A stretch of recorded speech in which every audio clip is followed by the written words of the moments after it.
السلام علیکم ورحمۃ اللہ۔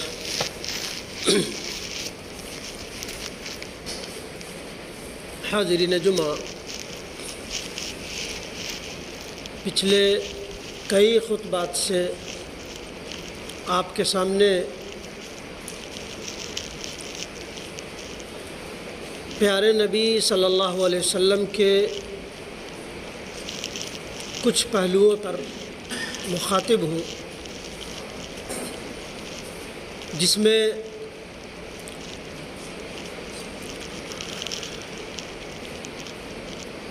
پیارے نبی کی ولادت سے لے کر اس وقت کے حالات، کردار اور اتنے پہلو ہیں کہ ہر پہلو پر پورے سال یا پوری زندگی بولا جائے تب بھی ناکافی ہے۔ حاضرین، پیارے نبی صلی اللہ علیہ وسلم کی پوری زندگی، جیسا کہ بتایا جا چکا، کہ ہمارے لیے نمونہ ہے۔ نبوت سے پہلے کی بھی زندگی، نبوت کے بعد کی بھی زندگی۔ نبوت کے پہلے کی زندگی بھی نبی اکرم صلی اللہ علیہ وسلم کے عام انسانوں سے الگ اور نرالے تھے، اور نبوت کے بعد تو بہرحال نبی تو نبی ہی ہوتے ہیں، اور اس میں بھی خاتم النبیین، تمام انبیاء کے در کو بند کر دینے والے اور اللہ کے حبیب۔ آج جو میرا موضوع ہے وہ ہے سنت رسول۔ سنت کہتے ہیں طریقہ کو، طریقہ کار کیا ہونا چاہیے۔ حاضرین، عام طور پر ہمارے دماغوں میں یہ بیٹھا ہوا ہے کہ سنت کے چند مفہوم ہیں، جن میں 2 رکعت سنت، 4 رکعت سنت، یا صرف نماز سے تعلق۔ ایسا ہرگز نہیں ہے، بلکہ سنت کا تعلق زندگی گزارنے کے ہر پہلو سے ہے۔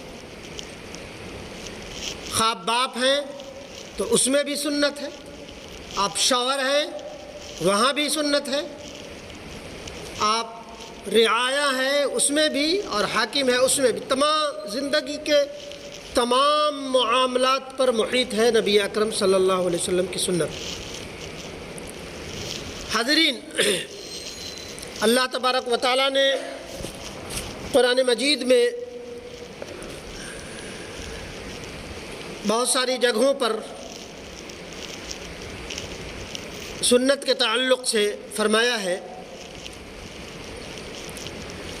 اسلامی معاشرت کے احکام کو بیان کرتے ہوئے اللہ تبارک و تعالیٰ نے سورہ نساء آیت نمبر 26 میں فرمایا، یرید اللہ لیبین لکم ویہدیکم سنن الذین من قبلکم ویتوب علیکم واللہ علیم حکیم۔ اور اللہ تعالیٰ چاہتا ہے کہ تمہارے واسطے خوب کھول کھول کر بیان کرے اور تم سے پہلے کے نیک لوگوں کی راہ پر چلا دے،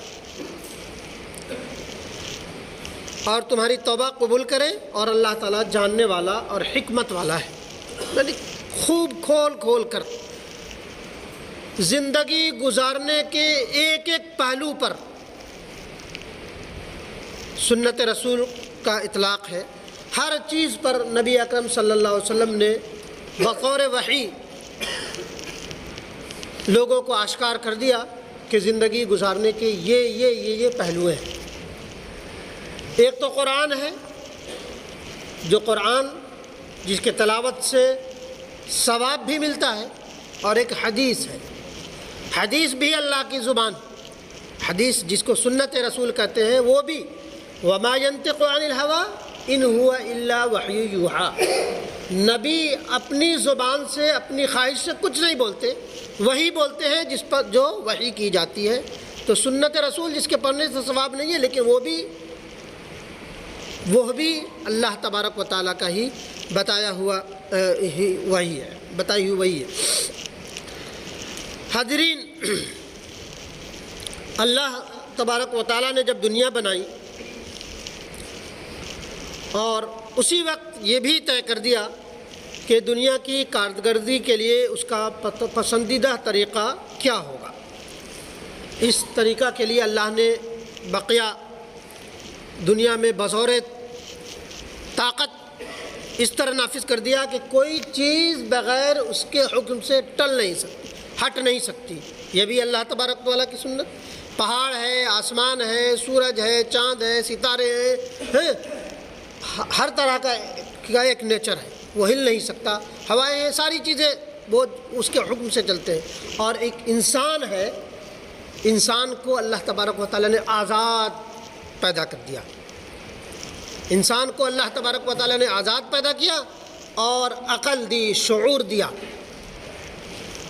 کہ یہ میرے طریقے ہیں، اگر اس پر چلو گے تو باغ جنت ہے، کامیابی ہے، ڈے آف جسٹس کے دن منہ چھپانے کی ضرورت نہیں پڑے گی، قیامت جس کی ہولناکی اور جس کا انصاف ساری دنیا پر سایہ فگن ہوگا، اس دن انسان اپنے منہ چھپانے کے لیے اور نفسی کا عالم نہیں ہوگا۔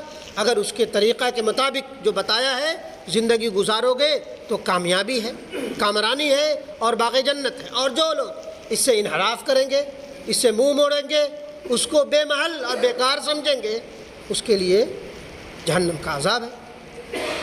حاضرین، سنت ایک عظیم ترین شے ہے جو انسان کی کامیابی اور کامرانی کے لیے جزو لا ينفک حصہ ہے زندگی کا۔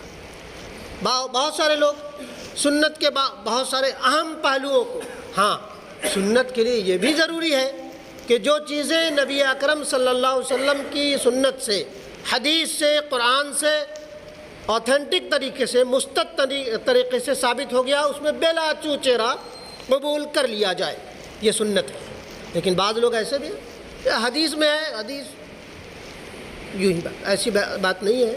بہت سارے ایسے لوگوں کو آپ دیکھیں گے جو شراب پہ بھی کوشچن کر دیں گے، بہت ساری اور چیزوں پر کہ اللہ تبارک و تعالیٰ نے ڈائریکٹ قرآن میں نہیں فرمایا بہت ساری چیزیں، تو ان کے لیے یہ کافی ہے کہ جیسے زندگی گزارنے کے بہت سارے ٹیکنالوجی ہے، جیسے کمپیوٹر ہے جس میں ایک طرح کا کوئی وائرس آ جائے تو چلنے نہیں دیتا، اسی طرح سے انسان پوری زندگی اپنی زندگی کی لامتناہی گمراہیوں میں، ساری زندگی کی کرپشن میں گزاری، اور آخر میں آ کر کے تھوڑی سی کتابیں پڑھی، چند کتابیں پڑھی اور اسکالر والا مزاج ہو گیا کہ یہ ہے، یہ ہے، یہ ہے۔ تو اسی طرح جیسے انسان کمپیوٹر کو وائرس نہیں چلنے دیتا، ویسے حرام لقمے انسان کے اندر جو انڈیلا ہوا ہے، تو اس کو کہاں سے کامیابی ملی، کہاں سے کامیابی ملے گی؟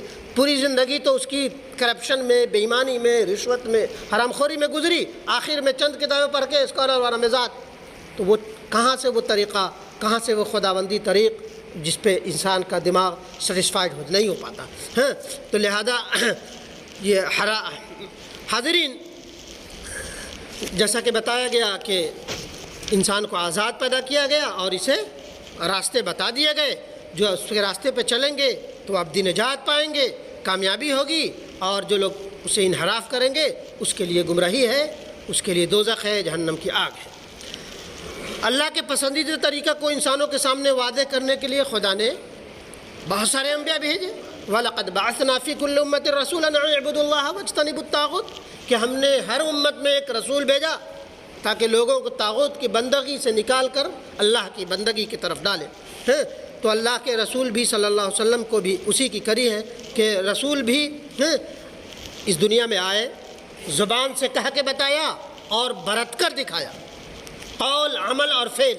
زبان سے بے کہی کرتے ہوئے دیکھا، خاموش رہے، وہ بھی سنت، اور جو برت کر دکھایا اور بھی بڑی سنت۔ خدا کے پسندیدہ کے مطابق زندگی گزارنے کا طریقہ کیا ہے؟ یہی وہ چیز ہے جسے سنت رسول کہا جاتا ہے۔ سنت کا تعلق مسواک اور غسل جیسے معاملات سے بھی ہے، اور سنت کا تعلق ملی تعمیر اور اجتماعی اصلاح سے بھی ہے۔ جو لوگ اللہ کے مقبول بندوں میں شامل ہونا چاہتے ہیں، ان کے لیے ضروری ہے کہ اس تمام معاملات پر، جس میں غسل ہے، وضو ہے، پاکی ہے، ناپاکی ہے، قضائے حاجت کے طریقے بھی بتائے، قضائے حاجت کے طریقے بھی بتائے اور زندگی گزارنے کے بہت سارے پہلو بھی بتائے، ایک قائدانہ صلاحیت کے لیے اور ملی تعمیر کے لیے اور اس کی اصلاح کے لیے بھی وہ تمام چیزیں سنت ہے۔ ان کی ضرورت کے لیے تمام معاملات کے رسول کی سنت کی پیروی کرے، اپنی زندگی کے معاملہ کو اس کے آزاد، ان سنت سے آزاد اور غیر متعلق نہیں سمجھے۔ رسول کی انفرادی سنت میں سے اہم ترین سنت، انفرادی ذاتی طور پہ جو سنت تھی وہ کیا تھی؟ دعوت الی اللہ، لوگوں کو اللہ کی طرف بلانا۔ اس بات کی بھی لوگوں کو کہ اللہ کے دین کی طرف کیسے لایا جائے، اس معاملہ میں نبی اکرم صلی اللہ علیہ وسلم اتنا زیادہ فکر مند ہوتے تھے کہ کنتم خیر امت اخرجت للناس تأمرون بالمعروف وتنہون، تم ایک بہترین امت ہو جو لوگوں کی بھلائی کے لیے پیدا کیا گیا۔ سب سے پہلے نبی اکرم صلی اللہ علیہ وسلم لوگوں کی بھلائی کے لیے نکالے گئے، پیدا کیے گئے، لوگوں کو اللہ کے احکام کی طرف بلائے، اس کی پسندیدہ چیز کی طرف بلائے اور غیر پسندیدہ چیزوں سے روکے اور ایک اللہ پر ایمان لائے۔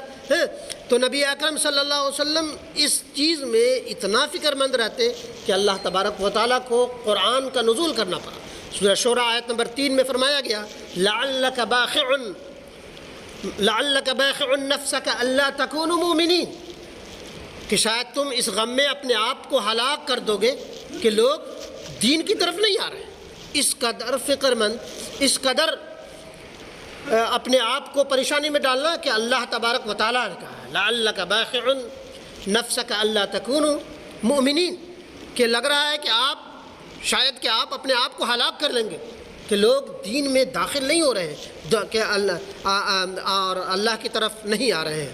اسی طرح دوسری آیت میں وذکر فإن الذکریٰ تنفع المؤمنین، اے نبی اکرم صلی اللہ علیہ وسلم آپ ذکر کرتے رہیے، نصیحت کرتے رہیے، یہ مومنوں کے لیے اور انسانیوں کے لیے فائدہ مند ہے۔ فذکر انما انت مذکر لست علیہم بمسیطر، فذکر اے نبی صلی اللہ علیہ وسلم آپ ذکر کرتے رہیے، نصیحت کرتے رہیے، آپ کا کام نصیحت کرنا ہے، لوگوں کو پیغام پہنچانا ہے۔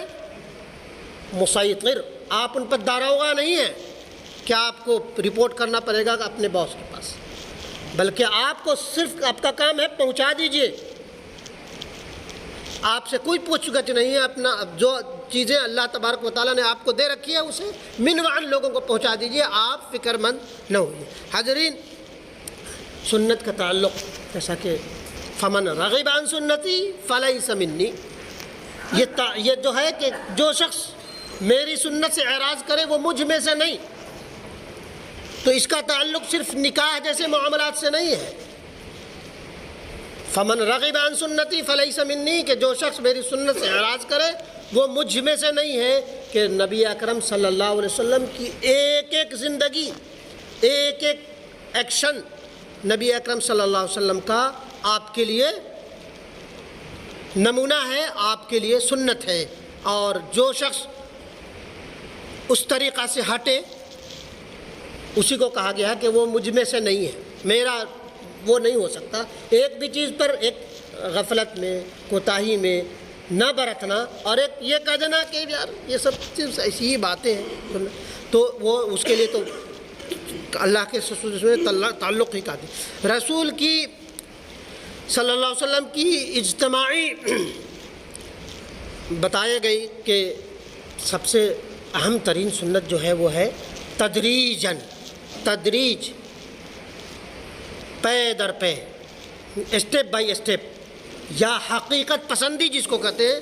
اللہ تبارک و تعالیٰ نے قرآن مجید کا نزول فرمایا، نبی اکرم صلی اللہ علیہ وسلم کی بعثت فرمائی، تو بیک وقت یہ نہیں کہہ دیا کہ شراب حرام ہے، مت پیو، زنا حرام ہے۔ اللہ تبارک و تعالیٰ اگر تدریجاً نہیں جاتے، لوگوں کے گالیاں سن کر، لوگوں کے پریشانیاں جھیل کر، اور لوگوں کے ہر وہ آزمائشیں، ہر وہ تکالیف برداشت کر کے اگر وہاں تک نہیں پہنچتے اور فوراً کہہ دیتے شراب مت پیو، کوئی نہیں چھوڑتا، کوئی نہیں چھوڑتا۔ آج کل کا انسان تو اور بھی اس کے لیے مورع ہوتا۔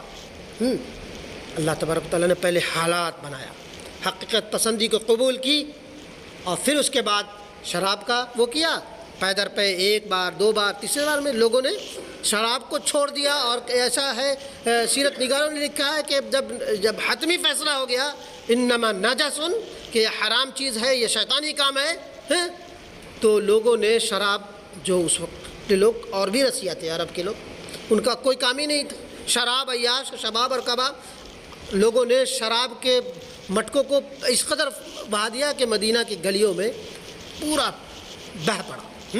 حاضرین،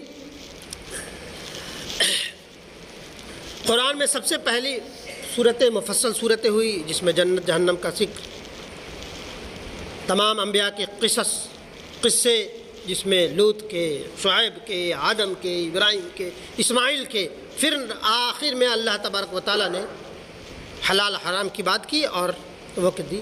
نبی اکرم صلی اللہ علیہ وسلم نے فتح مکہ کیا۔ دیکھیے نبی اکرم صلی اللہ علیہ وسلم کی تدریج اور حقیقت پسندی کہ فتح مکہ 8 میں ہو گیا، نبی اکرم صلی اللہ علیہ وسلم نے حج پہ کوئی پابندی نہیں لگائی، تدریجاً، اور نہ کوئی مظاہرے کیے۔ اس سے پہلے بھی 13 سال نبی اکرم صلی اللہ علیہ وسلم مدینے میں رہے، بہت سالے، کعبے کی حرمت تھی، انسانیت کی حرمت تھی، زندہ درگور کی گئی بیٹیاں بھی تھیں، جسے وَإِذَا الْمَوْءُودَةُ سُئِلَتْ بِأَيِّ ذَنبٍ قُتِلَتْ، کہ کس جرم میں تمہیں قتل کیا۔ خود نبی اکرم صلی اللہ علیہ وسلم فرماتے، اللہ تبارک و تعالیٰ فرماتا ہے کہ خود ان زندہ درگور کی ہوئی لڑکیوں سے اللہ تبارک و تعالیٰ پوچھا کہ بتاؤ کہ تمہیں کس جرم میں قتل کیا گیا، اور وہ جو جس میں برتا ہوا ہے وہ مظلوم کبھی جھوٹ نہیں بولتا، وہ ہیں۔ تو اس وقت وہ بھی تھے، نبی اکرم صلی اللہ علیہ وسلم نے کسی پر، طاقت بھی آ گئے تھے 13 سال میں تدریجاً بہت ساری چیزیں، لیکن نبی اکرم صلی اللہ علیہ وسلم نے کوئی ہنگامی حالات پیدا نہیں کیا، بلکہ حقیقت پسندی کے ساتھ وہ ہوئے، حتیٰ کہ فتح مکہ ہوا۔ نبی اکرم صلی اللہ علیہ وسلم نے پوری زندگی ہے، صلح حدیبیہ بھی کیا، بدر و احد بھی کی، سب چیز کی، لیکن فتح مکہ کے بعد بھی کعبہ کی بے حرمتی دیکھی، لوگ پرانے طریقے سے حج کر کے ننگے آتے تھے۔ نبی اکرم صلی اللہ علیہ وسلم نے کہا کہ دیکھو، کوئی شخص ننگے حالت میں طواف نہ کرے۔ پھر حضرت عمر کو بھیجا، پھر دوسرے سال ابو بکر کو بھیجا، پھر تیسری سال 10ویں ہجری میں نبی اکرم صلی اللہ علیہ وسلم نے کہا انما نجس، کہ فرمایا کہ یہ کفر ہے، یہ نجس ہے، ناپاک ہے، انہیں کعبہ کے ارد گرد نہ پٹکنے دو، کہ صرف یہاں پر چلے گا توحید کا جھنڈا چلے گا اور توحید کی حقیقت پسندی چلے گی۔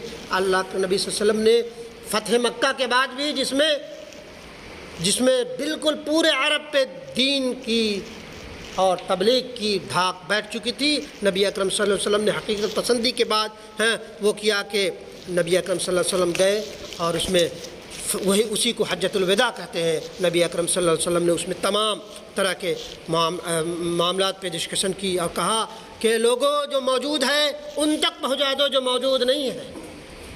کوئی میڈیا، کوئی پرنٹ میڈیا، کوئی الیکٹرانک میڈیا نہیں تھی، اور نبی اکرم صلی اللہ علیہ وسلم کی ایک ایک سنت آپ تک پہنچی ہے، وہی ہے نبی اکرم بلغوا عنی ولو آیہ، کہ وہ لوگوں کو پہنچا دو میری ایک ایک بات۔ لوگوں نے پہنچایا، جس میں غلاموں کے تعلق سے بھی فرمایا، عورتوں کے تعلق سے بھی فرمایا، مساوات کے تعلق سے بھی فرمایا، دم اور بہت سارے چیزوں سے فرمایا۔ بہرحال یہاں وقت اجازت نہیں دیتا کہ اور بھی بہت ساری چیزوں پر آپ کے سامنے گفتگو کی جائے۔ اگلے خطبات میں کما حق ہو کچھ اور چیزیں بیان کی جائے گی۔ اللہ تبارک و تعالی ہمیں اور آپ سب کو کما حق ہو اللہ کی نبی اکرم صلی اللہ علیہ وسلم کی سنت پر عمل کرنے والا بنائے اور اپنی گریبان میں جھانکنے والا بنائے۔ آمین یا رب العالمین۔